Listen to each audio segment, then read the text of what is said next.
Noise Gate е инструмент, който не пропуска звук с ниво под зададената от нас граница. Тоест, всички по-тихи елементи в даден запис биват премахвани.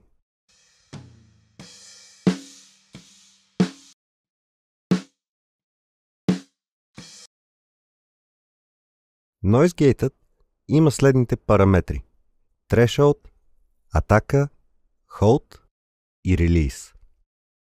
Thresholdът е минималната граница.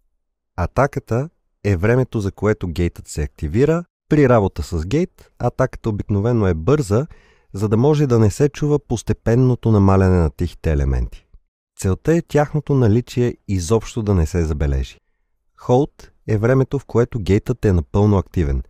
Release е времето, за което гейтът спира своето действие и се връща обратно в изходно положение. При работа с гейт, параметрите трябва да се настроят особено прецизно. При работа с други процесори целим да придадем допълнителни качества на звука, докато тук е обратното. В идеалният случай, употребата на гейта би била незабелязана. Когато атаката и релиза не са настроени правилно, части от сигнала, които трябва да бъдат премахнати, могат да останат, създавайки шумове в записа.